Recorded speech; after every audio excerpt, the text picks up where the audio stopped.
I stood in front of a mirror some years ago. I think that was 91. One of the questions I asked myself was, amidst all the population in this world, how am I going to make an impact? And one thing went through my mind, it was, you are not that intelligent to make this impact you want to make.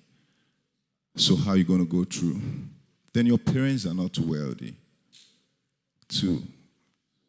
Then the last thing was, the course you intend to read is not what you have got in school. So the question is, how am I going to sail through? But standing in front of that mirror, something went through my mind still, that what I was seeing in front of me was just a body I had in mind. That goes a long way to tell us that our subconscious mind has 99% of what forms us. Many of us grew up watching different kind of things. Some watch pornography, some the kind of words we've heard. And when you grow up, somebody said this big head, and you stand in front of the mirror, you discover that your head is actually big. And when people are joking and they call you big head, I don't know if it's coincident in school, say this big head, you just remember that the last person told you that you're a big head. And I start reoccurring in your mind. But that builds in your heart, in your mind, to the extent that what you intend to do in life, it truncates it. Now I'm going to talk about the mind's game. I wrote something, I said the mind is the element of a person that enables them to be aware of the world and their experiences, to think and to feel. The faculty of subconsciousness and thought. So that's the mind. Then your subconscious mind, what you feed into your subconscious mind. I could remember years ago, I don't know if they did that to you, say read your book. Read your book. And when they say read your book, we don't really understand what they meant by that till you go into the exam hall and you're trying to remember what you read.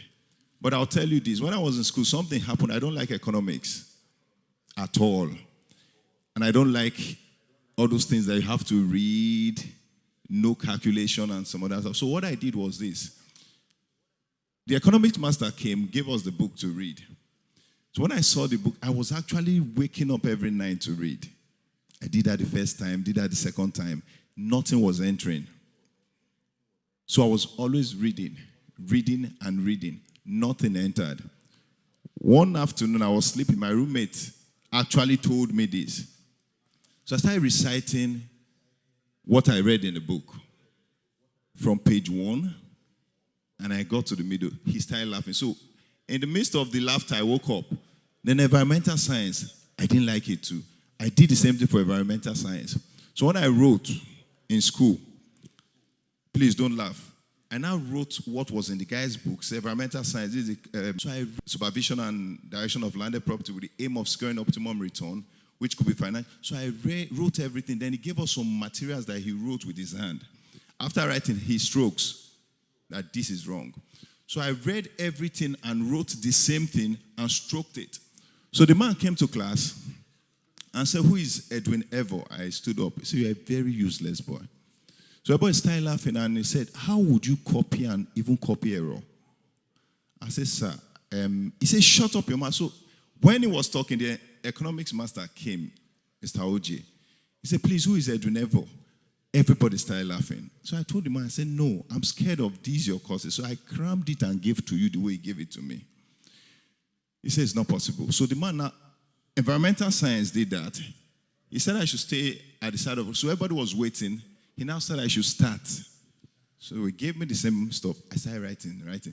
Stroked again. He said, "You're crazy. Stand up." So the economics master just said, don't worry, I'm okay. So that's to tell you that your subconscious mind, without you knowing, the information you pick at different points sticks there in your head. Thank you. Then I'll go again. Say the power of the mind is the power of rejuvenation. Whatever belief you hold in your subconscious mind will become your reality.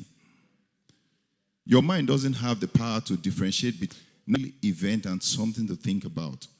That's why your body reacts most times.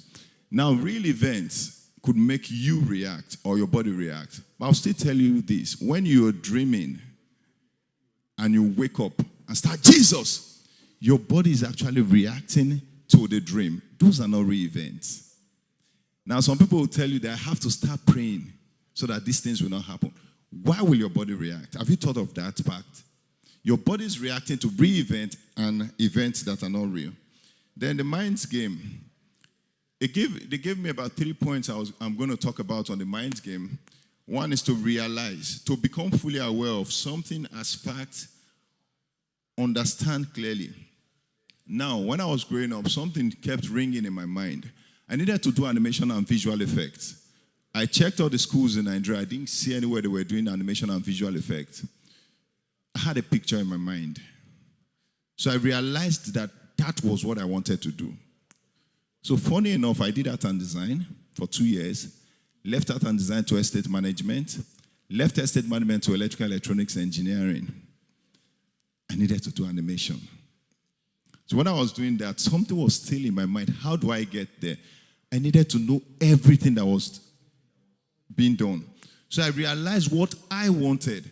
Most can't ask people. Somebody asked me, say, what was I created for? You have to find that out yourself. I can't tell you. I know what I'm created for, and that's what I'm doing. So you have to realize, the question is this, who are you?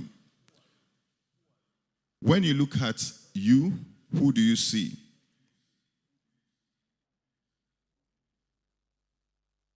So what was I created for?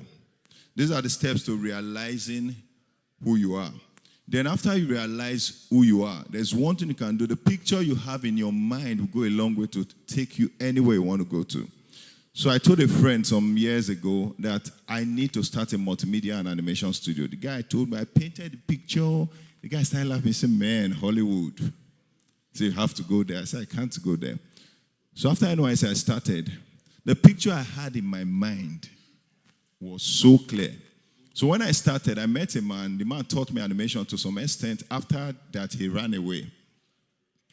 So what I was doing is, all my Lawi for NYSC, he said I should be paying it into his account. So I was doing that. We're doing animation, this and this, that he was going to teach me. He didn't teach me animation. The man left. When I started again, looking for this man, I said, okay, Eddie, this animation thing is not working. You have to go to Bauchi and stand very close to the photocopy machine, photocopy for me. Whatever you make, all I need is order 5,000 or 10,000 every month. The remaining you get. So he now took me to the library. I went there, saw the library. I said, no, I can't make money here. So I ran away. I left him. But the picture I had in my mind, I had to print a lot of materials online and started reading.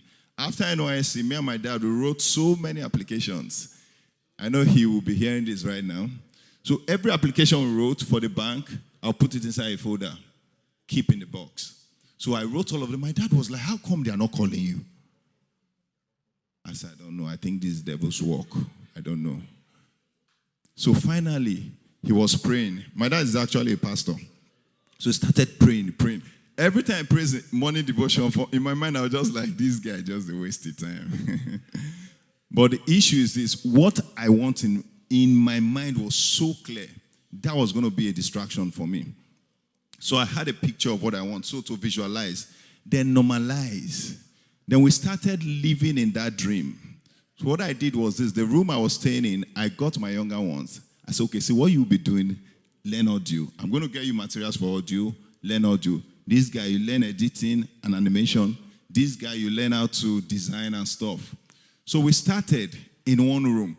The next time my dad saw me creating a booth somewhere, people said, mine and I to record for audio. We started. So we normalized what I had in my mind, and I took a lot of people. Somebody talked about teamwork. Teamwork is very important. So these guys were there for me. It got to a point, I was dying. So one of them, the youngest of us, just like, bros, no, we can't fail now. So the picture we had, I showed it to these guys, and we normalized it. Then we actualized the vision. What I did, I started going from bank to bank. I could remember without mentioning words, I met a manager in the bank, marketing manager. The man just told me straight. I said I needed about 15 million. The guy smiled and said, can you see Ring Road, Abuma? That place, we gave him 20 million. He's doing something actually. I showed the guy, I was so serious. I said, see, this is what we've done. He said, my friend, go and get a job. Nobody is going to give you cash. So when people start talking, we will give you money. Nobody's going to give you cash. So I just stayed there and started. The first 10,000 I got for a job from Silverbed. When we got that money, when they paid, we actually took ourselves out to eat the money, to be sure that somebody actually believed in us, you understand? But that was wrong, actually, don't do that. So we actualized our dreams, and after that, the game started. Now, so this without mentioning was that Epic Multimedia and Animation Studios in Lagos, Port Harcourt, we've done a lot of jobs. They did a coronation in Niger Delta. We were in charge of all the waterways. I had to give a lot of people. Funny enough, we have drones, we have cranes and some other stuff. But I'll say this, the picture I had in my mind, I sold it out, and now we're doing very well. I actually got a job with a multinational. I'm an instrument and control engineer with them. Don't let anyone bring you down. If you can see the picture in your head, nobody should tell you anything. The only two people that can make your dreams not come true is you and God. The devil is joking. Why I say that is this. If you don't have it, if you cannot see it, God will not do it. I'll say this. In my head, I had very crazy cars that I've driven in. You have no idea.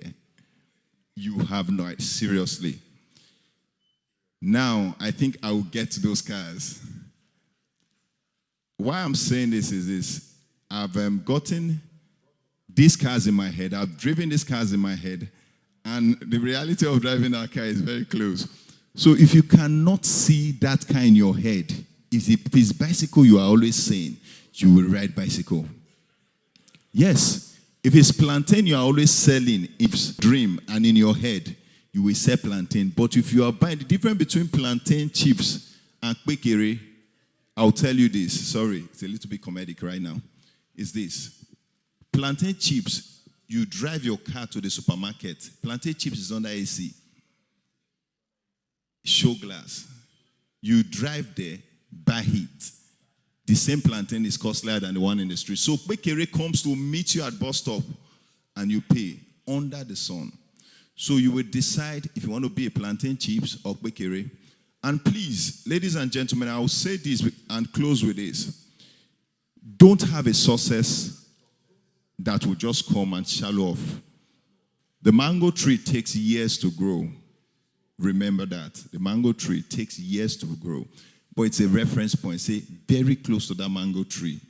Parents leave mango trees for their children to inherit. But guess what? Corn and beans. When they grow, under a few months, you wipe them off. You even forgotten that something happened there. So make and have a mango tree success, please. Don't have a success that will shallow off. Thank you very much. And the mind is a small village that you wander in and not get lost. Herbert Spencer said something. Say, when a man's knowledge is not in order, the more of it he has, the greater the confusion of his thought. Thank you very much.